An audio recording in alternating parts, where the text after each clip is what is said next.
Hello दोस्तों, स्वागत है आपका मैगी फिटनेस चैनल में। आपका अपना चैनल, आपकी प्यारी दोस्त मैगी फिर से एक बार आपके साथ।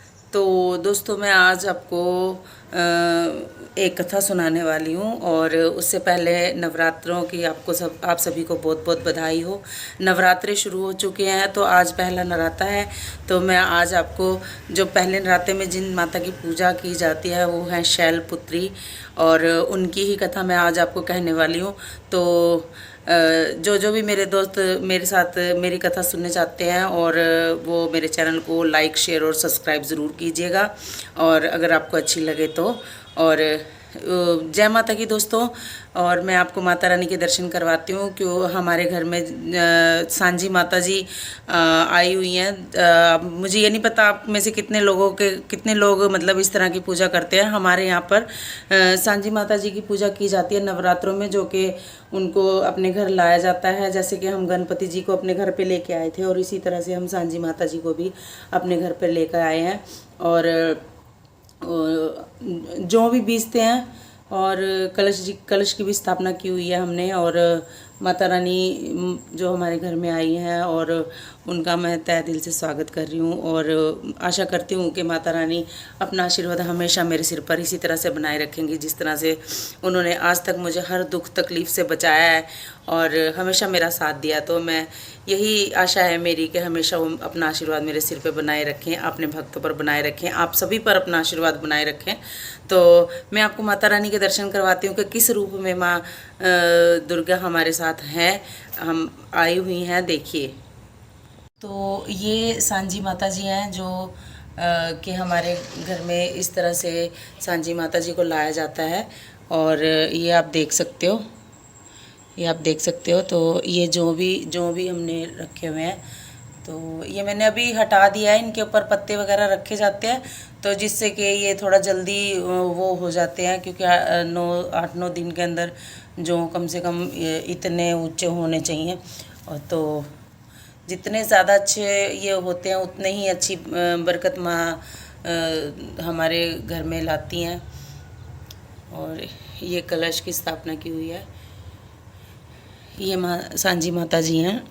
तो दोस्तों, ज़रूर मुझे बताना कि किस किस के घर में इस तरह से सांझी माता जी को लाया जाता है। ये सांझी माता जी हैं, दुर्गा माँ है, जो मतलब सांझी के रूप में लाई जाती है ये नवरात्रों में जब दशहरा आता है।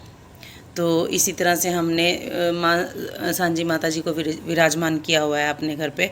और सुबह शाम इनकी जोत और पूजा की जाती है, और भोग लगाया जाता है, प्रसाद दिया जाता है, प्रसाद का भोग लगाया जाता है। पंचमेवे का प्रसाद का भोग लगता है।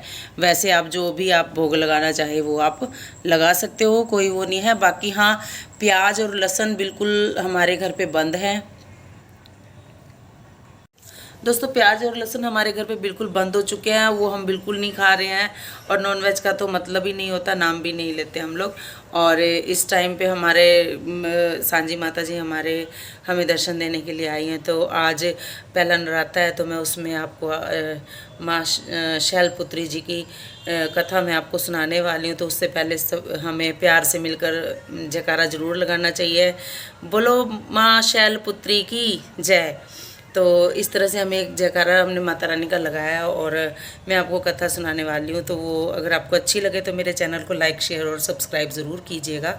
ये माँ का पहला नराता है, तो उसकी ये कथा मैं आपको कहने जा रही हूँ। तो कथा इस प्रकार है दोस्तों कि एक बार महाराज दक्ष ने बहुत बड़ा यज्ञ का आयोजन किया हुआ था। मेरे बहुत से दोस्त हैं जो इस कथा को जानते भी हैं, और बहुतों को पता भी है।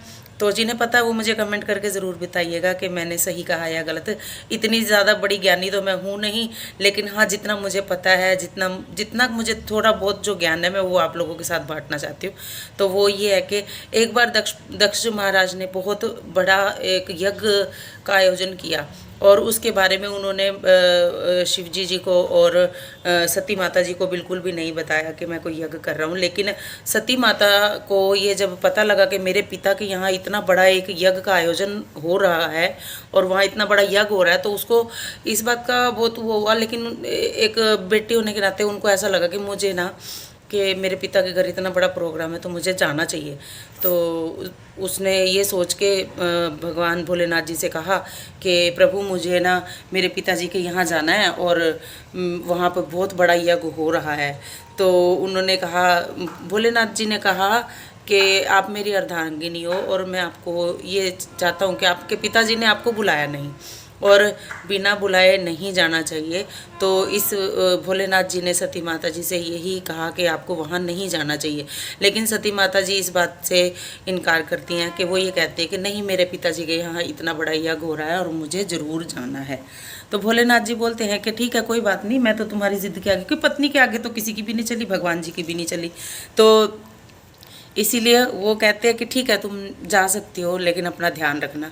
तो वो बहुत उस हृदय से उनको कह देते हैं कि तुम चली जाओ, हैं, लेकिन बिना बुलाए नहीं जाना चाहिए। वो लास्ट तक माँ सती से यही कहते हैं कि बिना बुलाए नहीं जाना चाहिए। लेकिन सती माता जी इस बात से बिल्कुल इनकार करती हैं कि नहीं, मुझे ज़रूर जाना है क्योंकि वो मेरे पिता हैं, ये है वो है। तो मतलब भोलेनाथ जी फिर उनके आगे हार मान जाते हैं और उनको भेज देते हैं कि हाँ ठीक है, तुम चली जाओ।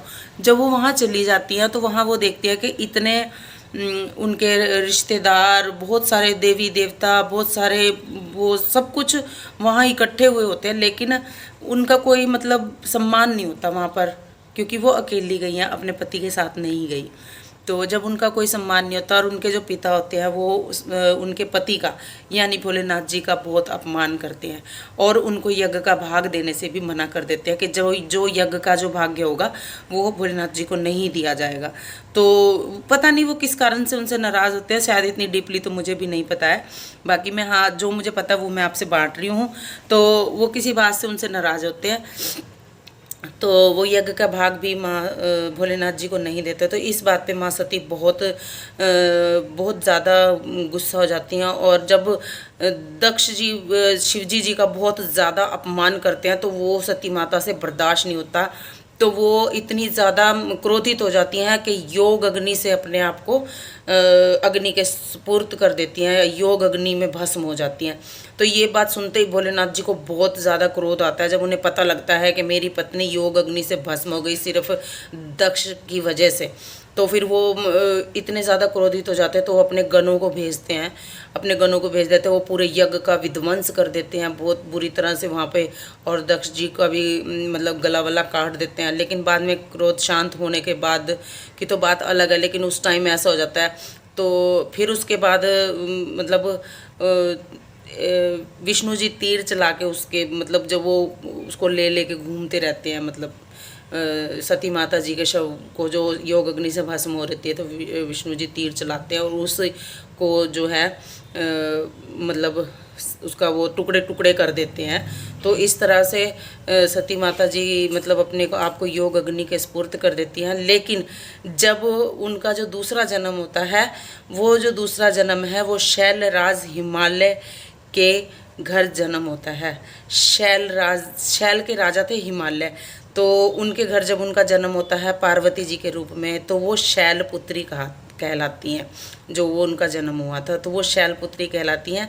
उन्हीं का ये आज पहला नवरात्रा है, जो कि के लिए मैंने आपको ये एक कथा सुनाई है कि माँ शैलपुत्री जी की, शैलपुत्री का जन्म कैसे हुआ। शैलपुत्री शैलराज हिमालय के घर जब सती माता ने जन्म लिया था तो उनका रूप तो पार्वती जी का था, लेकिन वो शैलपुत्री कहलाई थी। तो यही है माँ शैलपुत्री की कथा, पहला नवरात्रा। आप सभी को बहुत बहुत बधाई हो नवरात्रे की। तो दोस्तों, मैं मैगी आपको जो भी मैंने आपको कथा कही है, अगर आपको अच्छी लगती है तो मेरे चैनल को लाइक शेयर और सब्सक्राइब ज़रूर कीजिएगा और बहुत सारा पानी पीजिए, अपनी हेल्थ बनाइए। नवरात्रे चल रहे हैं, सभी को बहुत बहुत बधाई हो नवरात्रों की। माँ शैलपुत्री की जय हो।